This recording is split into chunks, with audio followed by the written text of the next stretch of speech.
السلام عليكم ورحمة الله وبركاته. مرحبا بكم أيها الطلاب الكرام. اليوم سنأخذ الدرس السابع الجزء الثالث. Today we're going to take lesson 7 part 3 and we're going to finish إن شاء الله تعالى. افتحوا كتبكم إلى الصفحة 41. Open your pages or your books to page 41. At the top of page 41 it says أشر إلى الكلمات الآتية. أشر, point to the following words. إلى الكلمات الآتية باسم إشارة للبعيد, by using اسم إشارة, demonstrative pronouns, للبعيد, for distance. ذلك and تلك. So now we're going to practice ذلك and تلك a little more. So number 1, you see where it says number 1, it's a blank, and then it says You want to point and say that is a mother, right? It would be أم. So do I say هذا أم? Do I say هذه أم? ذلك أم or تلك أم? Remember, I want to say that. Let's take something into consideration. Is it near or far? It's للبعيد, for far. So we have to pick either ذلك or تلك. Has to be one of those two. And by the way, don't write the alif on ذلك. I know you want to, but it's not supposed to be there, so don't write it. Don't write it like this, ذلك. It's incorrect.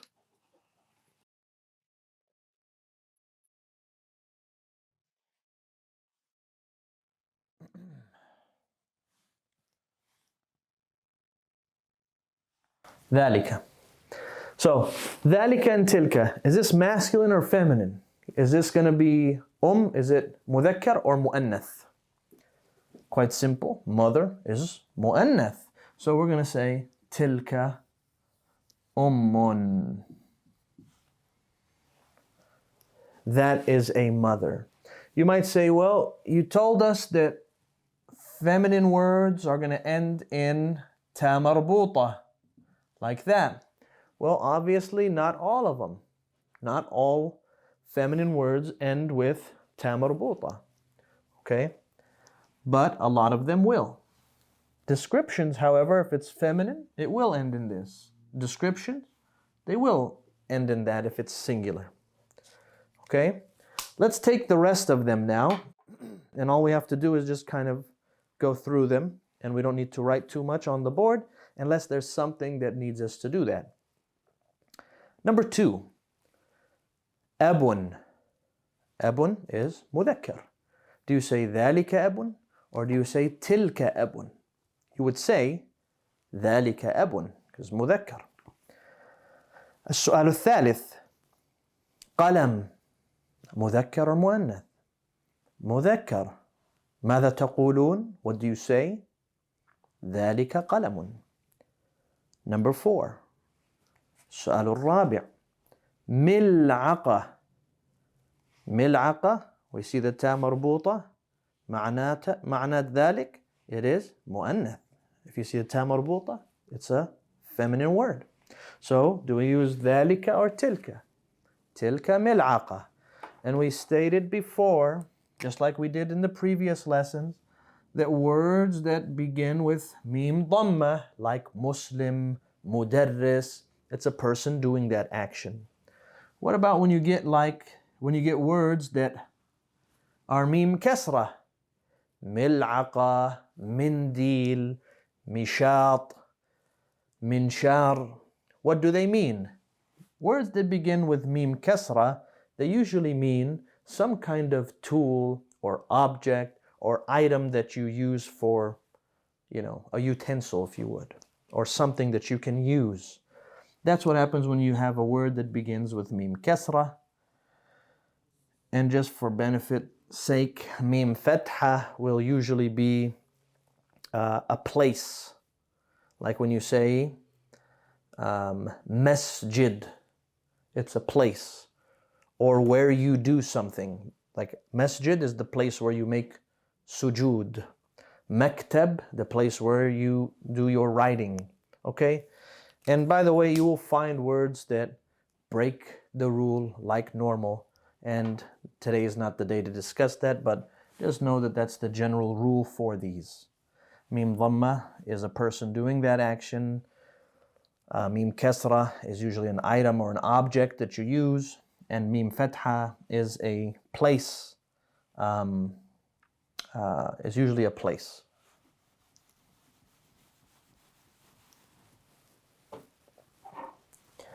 Next, and by the way, mil'aqa means spoon. You say tilka mil'aqa, that's a spoon. Aynun is a tricky one. Ayn. Because for one, are you talking about a ayn that is a spring? Or are you talking about a ayn which is your eye?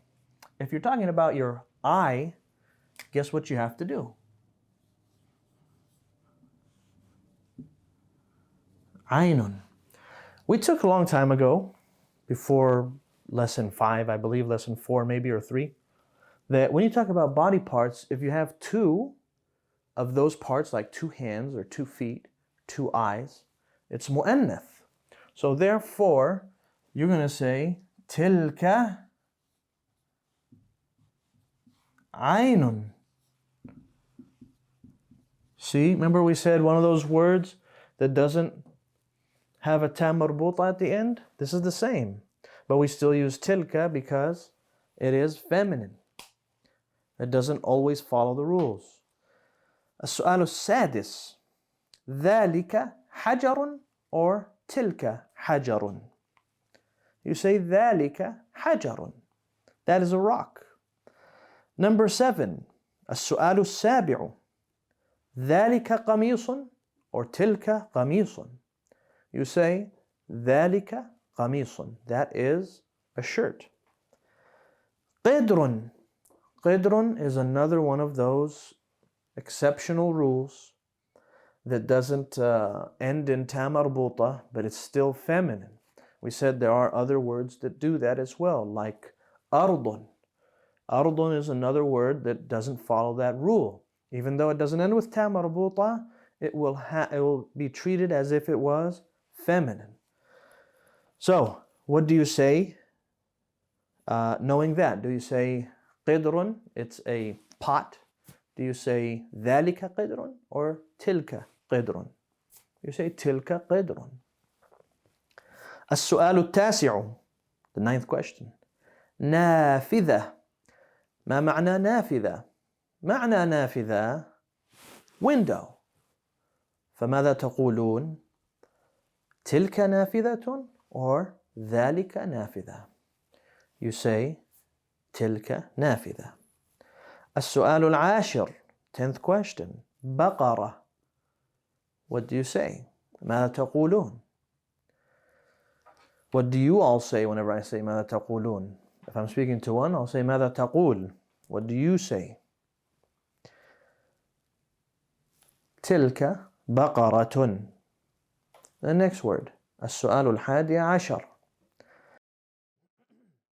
مكتب. ذلك مكتب. That is a desk. And we said مكتب can also mean office. And if you see, مكتب is a place that you can go visit, of course, like somebody's office.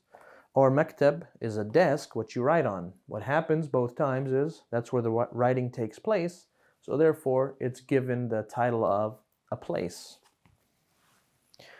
Next is ناقة. ناقة. What is ناقة? ناقة is a female camel.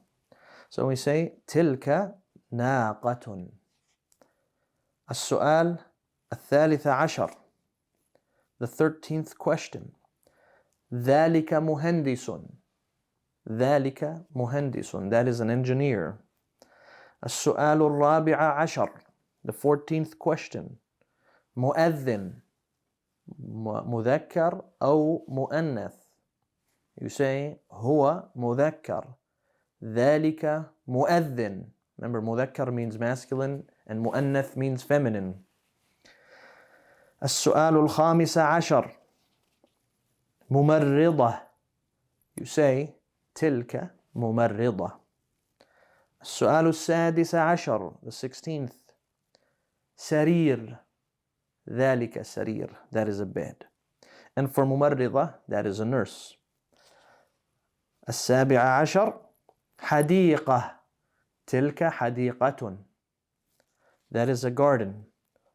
الثامن عشر, I'm just saying 18th and skipping السؤال. طالبة. تلك طالبة, that is a student. And then here we say التاسع عشر جمل. ذلك جمل. السؤال العشرون بطة. ذلك بطة, that is a duck. All those words we've taken before, we just finished taking them now, so there's no need to repeat them. أسماء الإشارة للقريب, أسماء الإشارة للبعيد. So on the right box, you see it says demonstrative pronouns for masculine, for near objects or persons, and demonstrative pronouns for far persons or objects. And that's what they call أسماء الإشارة. هذا and هذه is near, and ذلك and تلك is for far. So نكتفي بهذا القدر. That's enough for this lesson. And insha Allah, we will take الدرس الثامن in our next lesson. نسأل الله سبحانه وتعالى أن يعلمنا ما ينفعنا وأن ينفعنا بما علمنا وأن يزدنا علما وإلى اللقاء والسلام عليكم ورحمة الله وبركاته.